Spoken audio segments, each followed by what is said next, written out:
Speaker बनने की, और जानना चाहूंगी कि आगे का क्या रोड मैप लेकर आप चल रहे हैं।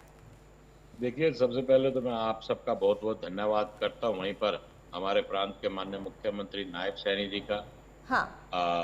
सभी हमारे विधायकों का, वहीं विपक्ष के माननीय हुड्डा साहब का और सभी विधायकों का जिन्होंने निर्विरोध मुझे चुनने का काम किया, उन सब का मैं तहे दिल से आभारी हूँ और बहुत बहुत धन्यवाद करता हूँ, बहुत बहुत आभार व्यक्त करता हूँ।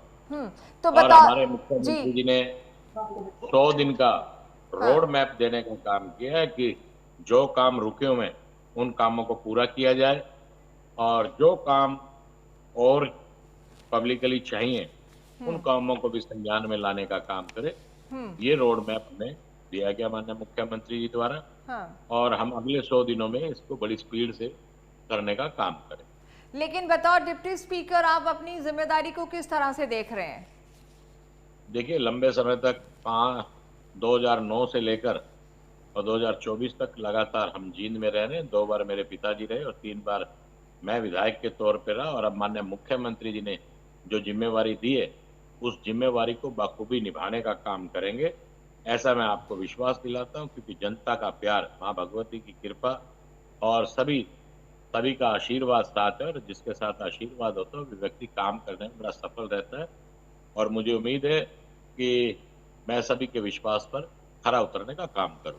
डॉक्टर मिड्डा, आपके ऊपर डबल जिम्मेदारी है। एक तो आप जींद के विधायक हैं, दूसरा आप डिप्टी स्पीकर भी हैं। तो अपनी इन दोनों जिम्मेदारियों को आप कैसे देख रहे हैं? 100 दिन का एजेंडा बतौर विधायक आपके सामने है, जो आप कह रहे हैं कि मुख्यमंत्री ने सेट करके दिया है, और बतौर डिप्टी स्पीकर विधानसभा, इन दोनों को लेकर आप कैसे आगे चल रहे हैं, ये दोहरी जिम्मेदारी? देखिए, अगर बात करता हूं विधायक की तो मुझे आज बहुत लंबे समय से मैं जींद कॉन्स्टिट्यूंसी में हूं तो मुझे लगभग उनकी समस्याएं, जो बची हुई समस्याएं, उनके बारे में भी ज्ञान है। लेकिन हम लोग कॉन्स्टिट्यूंसी के प्रत्येक गांव में और शहर में जाकर सबका जहां आभार व्यक्त करेंगे, वहां जो कार्य रुके हुए हैं उनको स्टार्ट करवाने का काम करेंगे और नए कामों को भी सूची लाने का काम करेंगे ताकि उन कामों को आगे बढ़ाया जा सके। और रही बात सेशन की, और क्योंकि डिप्टी स्पीकर की, तो सेशन के दौरान जो मेरी जिम्मेवारी लगेगी उस जिम्मेवारी को बखूबी निभाने का काम करूंगा।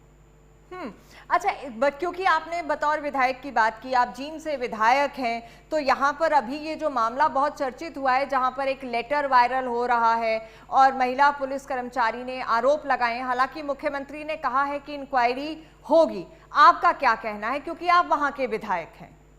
देखिए, इंक्वायरी तो प्रारंभ हो चुकी है और मेरा भी उसमें जिक्र है। मैं आपको ये बताना चाहूंगा, उषा नाम की बिटिया मेरे पास आई थी। जी। उसका नाम उषा था, लेकिन उसकी तरफ से कोई कंप्लेंट नहीं है और मुझे नहीं लगता कि इस कंप्लेंट में कोई ज्यादा असर है, क्योंकि मुझे ये लगता है कि कुछ ना कुछ ऐसा गलत चल रहा है जिसकी वजह से कोई बदनाम करने का, किसी को बदनाम किया जा रहा है। तो मुझे उम्मीद है, लेकिन इंक्वायरी चल रही है। इंक्वायरी में दूध का दूध और पानी का पानी होने का काम करेगा। अगर ये मामला किसी शरारती तत्व का है तो उसको भी इस बात का सजा भुगतनी पड़ेगी। लेकिन इतने बड़े नाम इस चिट्ठी में और ये वायरल हो रही है। आपने कहा कि वो जो लेडी थी या जो लड़की थी, उनसे आपकी बात हो चुकी है और उन्होंने इनकार किया है, ये तो बड़ी बात हो गई। नहीं नहीं, आप एक बात तो समझिए, मेरे पास जो बच्ची आई है उसका नाम उषा था। जी। आप एक बात को समझ ले, लेकिन उषा की तरफ से ऐसी कोई कंप्लेंट नहीं। ओके। आप बात को बड़े ध्यान से समझिए। मेरे पास जो बिटिया आई उसका नाम उषा था। वो इलेक्शन से पहले आई थी। मैंने कहा था, बेटा मैं इसके ऊपर इलेक्शन के बाद आपसे इस विषय पे चर्चा करूंगा। मैं जहां भी आपके लिए कहना मैं जरूर कहूंगा, इलेक्शन के बाद लेकिन इसको। और वो बच्ची का नाम उषा था। अब एंड किस नाम से कंप्लेंट आई है जी। उसको मैं नहीं जानता, लेकिन उषा के नाम से कोई कंप्लेंट नहीं। जी। तो वो जो उषा थी, वो भी क्या पुलिस कर्मचारी थी जो आपके पास आई थी, जिनकी तरफ बिल्कुल पुलिस कर्मचारी। देखिए, मेरे पास सभी लोग आते हैं जी। और हमारा पूरा प्रयास रहता है कि जो माननीय मुख्यमंत्री जी ने और जो लोगों ने जिम्मेवारी देने का काम करे उसे बखूबी से निभाने का काम करे। लेकिन जिस बच्ची की तरफ से कोई कंप्लेंट है वो बच्ची नहीं। ओके। तो वो एक अलग कंप्लेंट थी, वो तो आपने बता दिया कि उषा जो आपको मिली थी वो एक अलग मैटर है। वो भी क्या इसी जी, तरह का मैटर था, डॉक्टर? इनका कोई एसीआर का मामला था, इससे संबंधित तो बच्ची मुझसे मिली थी। मुझे जहां तक याद है। बाकी कोई इस विषय पे मुझे कोई मेरे ध्यान में ऐसी कोई बात नहीं है, लेकिन जो बिटिया मुझसे मिली उसका नाम उषा था। जी बिल्कुल, वो तो मैटर ही बिल्कुल अलग है डॉक्टर मिड्डा। लेकिन इस मैटर पर अगर बात करूं, क्योंकि भले ही अभी इन्वेस्टिगेशन चल रही है, आप वहां के देखिए, विधायक जो हैं, इन्वेस्टिगेशन जो चल रही है उसमें जो होगा हो जाएगा मैडम। आपको लगता है कानून कि अपना काम करेगा, इन्वेस्टिगेशन हो रही है उसमें जो भी दूध का दूध और पानी का पानी हो जाएगा, उसमें तो कोई विषय ही नहीं। क्या आपने इन्वेस्टिगेशन ऑफिसर से खुद बात करने की कोशिश की, जानकारी नहीं, हासिल करने की कोशिश की? मैंने देखिए इन्वेस्टिगेशन में मेरा कोई रोल ही नहीं कि मैं इन्वेस्टिगेशन ऑफिसर या किसी से कोई बात करूं, मेरा कोई महत्व ही नहीं बनता। सरकार का काम है, माननीय मुख्यमंत्री जी ने कहा है और इन्वेस्टिगेशन चल रही है, ठीक।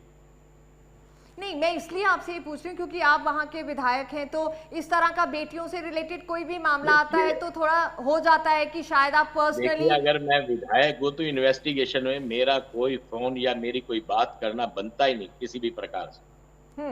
तो आप वेट और कर रहे हैं ये कि जांच शायद इन्वेस्टिगेशन की पटेवाली रिपोर्ट के आए? एसपी महोदय मैडम मोदी के पास आस्था मोदी के पास इसकी जांच है, मेरा कोई ताल्लुक ही नहीं बनता। मैडम, जब इन्वेस्टिगेशन चल रही है तो किसी पॉलिटिकल आदमी का तो हाथ ही नहीं बनता कि उस इन्वेस्टिगेशन में किसी प्रकार की दखल अंदाजी करे। जो है कानून का काम है, कानून अपना काम करे।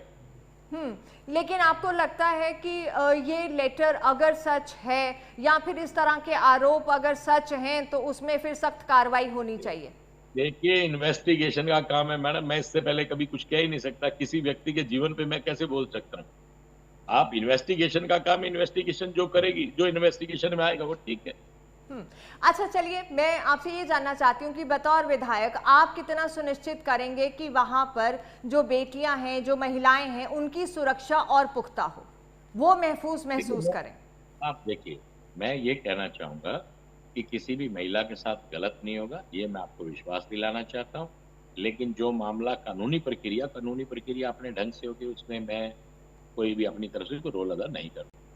मैं इस तो इस कानून का मसले काम पे है नहीं पूछ रही, मैं इस मसले पे ही आपका कमेंट नहीं मांग रही हूँ। मैं आपसे ये जानना चाह रही हूँ कि वहां पर बतौर विधायक, क्योंकि भाजपा जब हम बात करते हैं महिला सुरक्षा पर बहुत बात होती है और भाजपा ने महिलाओं को लेकर बड़ी बातें भी की हैं, तो वहां पर महिलाएं और सुरक्षित महसूस करें इसके लिए क्या और ठोस कदम उठाए जाने चाहिए जींद में? मैं सिर्फ ये जानना देखिए, चाहती हूँ। इस मामले में और ठोस जो कदम है सरकार की तरफ से उठाए जाएंगे और हम भी इस पे पूरा सहयोग करने का काम करेंगे ताकि किसी भी महिला के साथ किसी भी प्रकार की ज्यादती ना हो।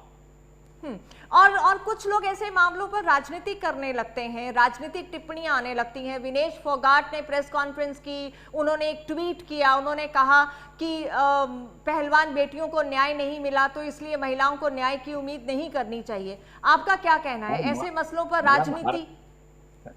मैडम, हर मामले में राजनीति करना गलत है जी। कुछ चीजें ऐसी होती है जिनके प्रति आदमी को सादगी निभानी चाहिए, राजनीति नहीं करनी चाहिए। इस विषय के ऊपर मैंने आपसे क्या कहा कि आपने कहा कि क्या आपकी इन्वेस्टिगेशन ऑफिसर से बात हुई? हमारा कोई ताल्लुक होना भी नहीं चाहिए। हम किसी प्रकार से अगर किसी से बात करेंगे तो इसका मतलब हम कहीं ना कहीं प्रेशर डालेंगे। क्यों? मामला बहू बेटियों का, हम किस लिए करें ऐसा? जो होगा वो सामने आ जाएगा। किसी ने गलत अगर लेटर लिखा वो भी सामने आएगा, किसी ने किया गलत किया तो वो भी सामने आएगा। तो जो लोग इस इस विषय तरह पर के राजनीतिक बयान दे और रहे हैं उनको क्या कहना जो चाहेंगे? देखिए, उनका बनता ही यही, वो क्या करें क्या? कुछ ना कुछ तो बोलेंगे ही ना। विपक्ष के लोग हैं, उनको सोचना चाहिए कि हम किसी भी प्रकार से कोई भी गलत टिप्पणी मत करें। इसको राजनीतिक विषय नहीं बनाना चाहिए। इस पर यह कहना चाहिए कि ठीक ढंग से इन्वेस्टिगेशन होनी चाहिए, बस। चलिए, बेहद शुक्रिया doctor Krishan Middha, deputy speaker विधायक जींद, हमारे साथ जुड़े, उन्होंने अपनी बात रखी। उन्होंने साफ तौर पर कहा कि महिलाओं के मसले पर राजनीति नहीं होनी चाहिए और जहां तक बात यौन शोषण की आ जाती है उससे राजनीति को दूर रखना चाहिए। बहरहाल इस मसले पर, जींद के मसले पर, जो कि बड़ा मसला है, जिसमें नायब सैनी मुख्यमंत्री ने भी कहा है कि इन्वेस्टिगेशन जारी है और सच का पता लगाने की कोशिश की जा रही है, वही डॉक्टर कृष्ण मिड्डा का भी कहना है कि थोड़ा इंतजार करना होगा लेकिन सच सामने आएगा। फिलहाल हरियाणा की जनता को भी इंतजार है कि अगर ये लेटर सच है तो दोषियों के खिलाफ सख्त कार्रवाई हो और अगर ये लेटर झूठ है तो भी सच सामने आए और इस षड्यंत्र के पीछे कौन है उनका चेहरा भी बेनकाब हो। आप देखते रहिए MH1 न्यूज़।